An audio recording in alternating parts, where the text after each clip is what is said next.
अस्सलाम वालेकुम जी। Welcome to my YouTube channel.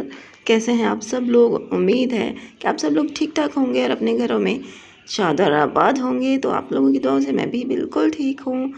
और आज है जनाब संडे का दिन। तो संडे के दिन होती है हस्बैंड को छुट्टी।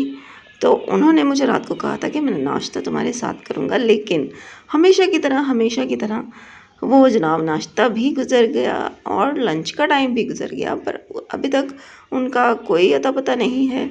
हाँ, मैंने मैसेज अभी किया है तो उन्होंने कहा है कि हाँ निकलता हूँ, मतलब कि अभी तक वो तैयार भी नहीं हुए। उन्होंने कहा मैं घंटे तक निकलता हूँ तैयार होके। तो अभी तक वो घर बैठे हैं, तो मुझे बड़ी तप चढ़ रही थी। अपने मूड को थोड़ा रिलैक्स करने के लिए मैं यहाँ पे आ गई हूँ शीशे के सामने। तो मैंने कंघा किया और लिपस्टिक लगाई। मैंने लिपस्टिक लगाई हुई तो थी, पर मैंने पिंक कलर की लिपस्टिक लगाई हुई थी और अम्मी ने कहा कि तुम रेड कलर की लिपस्टिक लगाओ, क्योंकि अम्मी को हमेशा ये होता है कि डार्क कलर की लिपस्टिक लगाओ, रेड ही लगाओ। तो अम्मी को पसंद है कि मैं रेड लिपस्टिक लगाऊं, इसलिए मैंने सोचा चलो अभी रेड लिपस्टिक ही लगा लेती हूँ। तो वो लगाई मैंने। फिर लोशन वोशन लगा कर ना, तो मैं जनाब अपने आप को रिलैक्स करने की कोशिश करी थी कि मुझे गुस्सा ना आए। क्योंकि जब एक इंतज़ार करना होता है ना, तो बहुत बहुत स्लो वक्त गुजरता है। मतलब ऐसे पूरा दिन गुजर जाता है, पता भी नहीं चलता काम करते करते। लेकिन जब हम किसी का इंतज़ार कर रहे हो ना, तो एक एक घंटा ही बहुत मुश्किल से गुजरता है। तो अभी मेरे साथ भी यही हो रहा था। मैं तैयार होशियार होकर बैठ गई। अभी खाना भी नहीं पका सकती थी, क्योंकि मैंने उनको बोला था कि आप आते हुए गोश्त लेते आना, तो फिर मैं बना लूँगी सालन। तो वो आएंगे तभी मैं काम अपना शुरू करूँगी। तो अभी तो मैं बिल्कुल बोर हो रही थी। और घर में जो लहसुन पड़ा था ना, फिर वो मैंने उठाया। तो मैंने कहा चलो जब तक मैं लहसुन छील लेती हूँ, प्याज छील लेती हूँ, और तब तक जो है ना वो आ जाएंगे आपके पापा भी, फिर सालन बनाते हैं। तो मैं यहाँ पे आके अम्मी के साथ बैठ गई। तो अम्मी से थोड़ी बातें करने लग गई और ये साथ काम भी कर रही थी, ताकि मेरा टाइम कुछ जल्दी गुजर जाए, वरना इस तरह किसी का इंतज़ार करते हुए टाइम गुजरता ही नहीं है। और जनाब फाइनली जनाब वो पहुंच ही आए। तो हमारे घर आ गए आज के पापा। अल्लाह माफ़ करे, इतनी कुछ इंतज़ार करवा के आते हैं ना, कि बस इतना इंतज़ार करवाते हैं कि इस दौरान मुझे कई दफ़ा गुस्सा आता है, फिर चला जाता है। फिर खुद को रिलैक्स करती हूँ। बार बार गुस्सा आता रहता है, बट फिर भी खुद को रिलैक्स करती रहती हूँ। अच्छा, जब वो आए तो कहते हैं मुझे तो भूख लगी हुई है बहुत। तो खाने को तो अभी देर है, तो वो फिर दही बड़े ले आए थे। वो कहते हैं जब तक तुम सालन बनाओ, मैं थोड़ा ना ये खा के खुद की भूख को थोड़ी देर रोकता हूँ और फिर खाना खाएंगे। तो वो आते हुए मूंगफली भी ले आए थे, दही बड़े भी थे और केले भी थे। आहत के लिए कुछ चीज़ वीज़ भी ले आए थे। तो यहाँ बस मैं उनको दही बड़े निकाल के ना डाल के दे रही थी प्लेट में। तो उन्होंने मोबाइल पकड़ लिया, कहते हैं दिखाओ मैं तुम्हारी वीडियो बनाता हूँ। तो जी जनाब ये देखें, ये है दही बल्ले और अभी इस पर मैं डाल रही हूँ मसाला। तो अम्मी जो है वो किचन में है। अम्मी ने कहा कि तुम ये दही बल्ले उसको डाल के दे दो, मैं जब तक गोश्त धोती हूँ, फिर आके तुम सालन बनाना शुरू करो।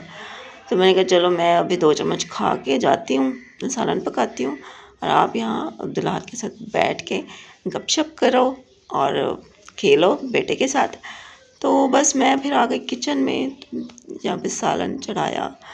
गोश्त ही ले आए थे, तो खाली गोश्त ही मैंने पकाया। सब्जियां वैसे भी वो खाते नहीं हैं, सब्ज़ी वगैरह इसमें डाली भी नहीं फिर मैंने। अच्छा, तो हस्बैंड ने फिर आकर मुझे बताया कि इतने दिन वो कहाँ थे। क्योंकि वो काफ़ी दिन बाद आते हैं ना, जब ज़्यादा दिन गुजर जाते हैं ना, फिर मैं उनसे बात भी कम करती हूँ। मतलब मैं पूछती भी नहीं कि आप किधर बिज़ी हो। मैं बस कह देती हूँ कि बस बिज़ी हो ना, बस ठीक है, जो काम करे हो करो, और काम पे तुम, आपको तो काम ही काम है। तो आपको तो रोज़ ही कोई ना कोई काम निकल आते हैं, आपको इधर आने का टाइम नहीं मिलता। तो बस ठीक है, रहो बिज़ी। मतलब मैंने ना सही तफसील से उनसे बात भी नहीं की, गुस्से से। तो फिर अभी जब वो आए तो उन्होंने मुझे बताया कि वो काम के सिलसिले में आउट ऑफ सिटी गए हुए थे, कुछ सामान लेना था ऑफिस का। तो उसी सिलसिले में वो बाहर गए हुए थे, मुल्तान से बाहर। तो खैर अब जब वो आ जाते हैं सामने, तो फिर वो जब मुझे मनाते हैं तो मैं फिर फ़ौरन ही मान जाती हूँ। बस वो जब तक सामने नहीं होते तो मैं गुस्सा करती हूँ, मैसेजेस पे, कॉल पे गुस्सा करती रहती हूँ। सुनाती रहती हूँ उनको बातें कि आप आते नहीं हो, इतने इतने दिन कहाँ बिज़ी हो, बैठो उधर ही रहो, अब आने की ज़रूरत भी नहीं है, ये वो। लेकिन जब वो सामने आते हैं तो बस फिर मैं मान ही जाती हूँ। तो यही मोहब्बत होती है मियाँ बीवी की, जब एक दूसरे के सामने आते हैं और एक बंदा स्माइल कर देता है तो फिर अगला बंदा भी गुस्सा नहीं कर सकता, वो भी फिर जितना भी नाराज़ हो वो फिर स्माइल कर देता है। तो ऐसा ही हमारे साथ होता है और सब मियाँ बीवी के साथ ऐसा ही होता होगा कि मतलब सामने ना हो तो लड़ते रहते एक दूसरे से, और जब एक दूसरे के सामने आ जाए कोई एक बंदा जो है ना वो मनाने की कोशिश करे तो दूसरा बंदा खुद ब खुद ही फिर मुस्कुरा देता है और सारी नाराज़गी, सारा गुस्सा फिर ख़त्म हो जाता है। तो अभी मैं बना रही थी सलाद, क्योंकि आपको मैंने बताया था ना कि इनको सलाद बहुत पसंद है खाने के साथ। तो जब ये आए थे ना तो फिर ये खुद ही सलाद का सामान भी लेते आए थे। तो अभी यहाँ पे मैं बना रही हूँ सलाद, और मुझे सलाद बनाकर उसको थोड़ा-सा सजाना बड़ा पसंद है।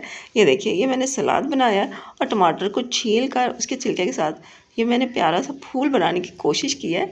अब इस कोशिश में मैं कितनी कामयाब हुई हूँ वो आपने मुझे बताना है। तो अभी मैं सलाद बना के जो है ना फ्रिज में रख देती हूँ, क्योंकि अभी तो सालन बन रहा है। अभी सालन को बस 5-10 मिनट देर है, तो फिर जब सालन तैयार हो जाएगा, रोटी भी तैयार हो जाएगी, तो फिर हम फ्रिज से निकाल के ना तो खाने के लिए ले चलेंगे उधर। अभी इसको मैं रख देती हूँ फ्रिज में। अच्छा, और आप लोगों के इतने प्यारे प्यारे कमेंट्स आते हैं ना, दिल को पढ़ के ना बड़ी खुशी होती है, सुकून ही मिल जाता है कसम से। आप तो मुझे बहुत बहुत प्यार देते हो, आप सब लोगों का बहुत शुक्रिया। और अगर आप लोगों ने अभी तक चैनल को सब्सक्राइब नहीं किया ना तो जल्दी से जाके चैनल को सब्सक्राइब कर लें। और जब मैं अंदर कमरे में चक्कर लगाने आई ना तो ये देखें जनाब, वाह वाह वाह, पापा की खिदमतें कर रहा है बच्चा। अब वो लेटे हुए थे तो अच्छा, जब भी वो आते हैं ना तो अब्दुल अहद खुद ही वो दूसरे बच्चों को देखते हैं ना कि जब पापा घर से घर आते हैं शाम को काम से, तो अक्सर बच्चे जो है ना वो ऐसे पापा को दबा रहे होते हैं। मतलब ये नहीं है कि ज़्यादा देर, ऐसे प्यार से थोड़ी देर, बस 2-4 मिनट ऐसे करते हैं, फिर वो खेलते हैं पापा के साथ। तो जब भी आहत के पापा आते हैं ना तो वो फिर आहत भी ऐसे ही करता है, वो शर्मा शर्मा के मुझे देखता है कि मैं पापा को दबाता हूँ, और फिर पापा की गोद में लेट जाता है, कभी उनके साथ खेलता रहता है माशाल्लाह से, और बहुत खुश होता है जब उसके पापा आते हैं। तो वो भी जब वो नहीं आते तो वो भी बड़ा कहते हैं कि पापा तो अच्छे नहीं हैं, आते ही नहीं हैं। लेकिन जैसे ही वो आते हैं तो बस ये पापा का चमचा बन जाते हैं। फिर मुझे कहते हैं मम्मा अच्छी नहीं है, पापा अच्छे हैं। मैंने कहा सही है बेटा, जो हम सारा दिन तुम्हारे साथ रहते हैं हम बुरे बन जाते हैं, और जो बाप थोड़ी देर के लिए भी आता है ना तो बस बाप माँ से अच्छा हो जाता है। बस बच्चे तो माँ बाप दोनों से ही प्यार करते हैं और दोनों की जान होते हैं बच्चे, माँ बाप की जान ही होते हैं बच्चे। तो भाई अभी हम खाना खा रहे हैं, खाना खाने के बाद हमने थोड़ी सी गपशप की, वो हाथ के साथ खेले, फिर ये मूंगफली खाने लग गए हम लोग। तो ये था हमारा आज का ब्लॉग। और आप सब लोग अब्दुल अहद को इतनी प्यारी प्यारी सी दुआएं देते हैं, बहुत बहुत शुक्रिया। अल्लाह ताला पता नहीं किसकी दुआ सुन ले, तो आप सब लोग की दुआओं का बहुत बहुत ज़्यादा शुक्रिया, क्योंकि सबसे कीमती तोहफ़ा तो दुआओं का ही होता है ना। तो जब आप लोग अब्दुल अहद को दुआएं देते हैं तो मेरे दिल को इतनी खुशी होती है कि माँ को उस वक्त सबसे ज़्यादा खुशी होती है जब उसके बच्चे को लोग दुआएं दें। तो मैं भी बहुत खुश होती हूँ जब आप लोग अहद को दुआएं देते हैं। और इंशाल्लाह आपसे फिर कल मिलते हैं अगले व्लॉग में। तो यहाँ पे बस हम बैठे गपशप कर रहे थे और अब्दुल अहद ने मोबाइल पकड़ लिया, कहता है मम्मा मैं आपकी वीडियो बनाता हूँ। तो साथ साथ मैं उसको मूंगफली भी छील के दे रही थी, अहद के पापा को भी दे रही थी। अपना बहुत ख्याल रखिएगा, दुआओं में मुझे ज़रूर याद रखिएगा। अल्लाह हाफिज़।